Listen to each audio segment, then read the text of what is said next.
Kenya has for years been faced with perennial challenges which have in return delayed the much needed growth. Jeff Mogire looks into these challenges and why Kenya needs to change their view on people with disabilities. This is Kariobangi, one of the areas within Nairobi earmarked as a hotspot for violence by security operators just before 2017 general elections. My journey here is purely on sports ground. I'm attracted to these two players living with disability but playing with normal-bodied people. They are not allowing their state to stand on their way to happiness and living their dream. Inakuja tu kutrain nao hapa. Yaani pia mimi nataka pia mimi ni join nao, wasiona tu pia mimi niko tu hapa siwezi. Pia mimi najua naweza. Hapata yani vile nacheza mpira na watu kama nyinyi mko wazima. Nasikiaga raha sana. Juu sionagi ubaguzi. Duncan Odhiambo, a student at Joyton Special School, started playing football at a tender age of 7.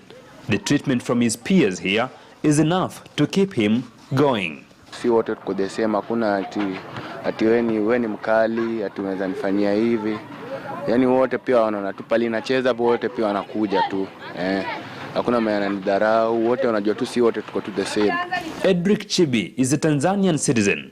He has lived in Kenya for many years. These grounds have been his usual hangout during his free time. We interact freely as he expresses his excitement at playing here. Kuna tofauti. Sasa mtu mwenye konomo atapenda atumie nguvu. Sasa mimi napenda kutumia akili. Na mimi napenda nicheze na watu wenye konomo kwa sababu nijifunze. Most parents here in Kariobangi with disabled children are using their current situation to fend for their families. Inafikia pale unapata wazazi akishaona mtoto akona disability fulani, sasa wana take advantage of your staff, na chukua mtoi anaenda anaanza kuomba do kwa streets, vitu kama hizo, ama saa zingine ana fake tu kitu kingine onekane ni kitu kubwa sana. Kariobangi Youth was established here by a church. They are giving children living with disability an opportunity to realize their abilities which would otherwise go unnoticed. Dida unapata huyo mtoi nimeanza naye akiwa 7 years. Na nimemtrainisha kuanzia akiwa 7 years. Wenzake walikuwa namuona, sasa huyu amelema atafanya nini?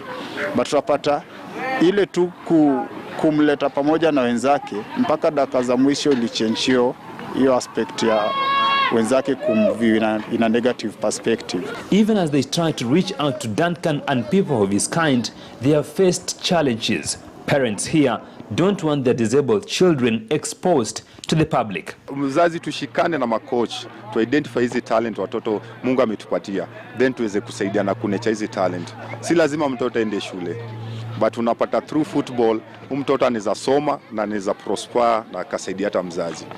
Another challenge on their way to success is cartels who are now trying to grab this playground which was donated to youth in this community by the late Gershon Kirima.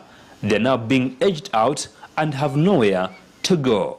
Kuna kiwanja kama hii ni ya community, then kuna watu wamekuja hapa wanataka kuigrab, so tunashindwa hata tutaenda wapi after ikigrabiwa. So that's why sisi makochi tunapitia changamoto sana tukiona kiwanja kama hii itaenda na wazazi na hata wengine pia. Despite the challenges, these two boys are dreaming of making a life out of the sport.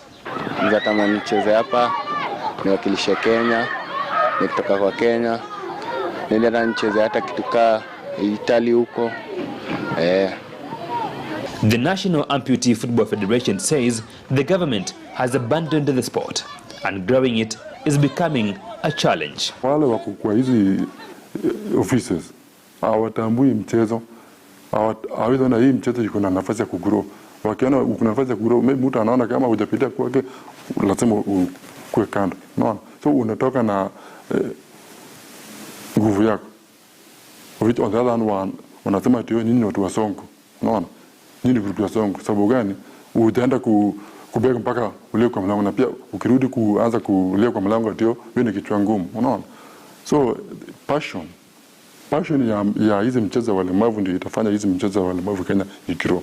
In countries like Turkey, Angola, Poland and Brazil, where the sport is rapidly growing, the governments are supporting teams and they even have leagues.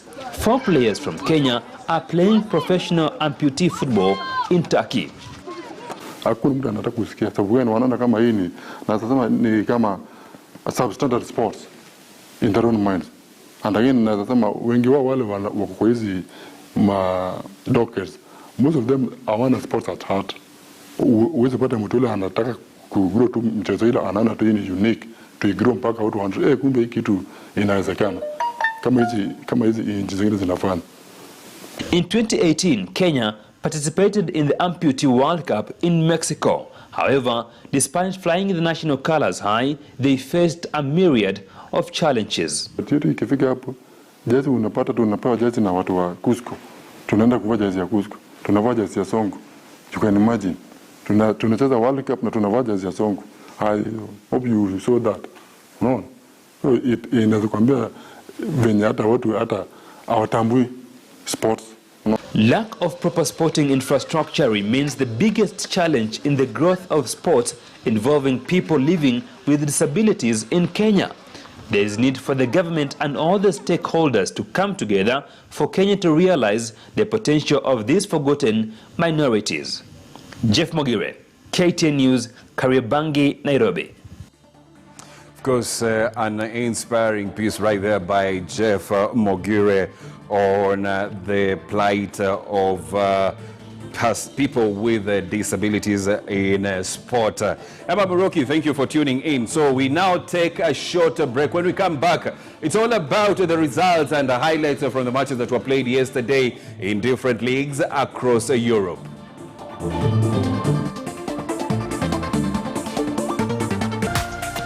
This is KTN News.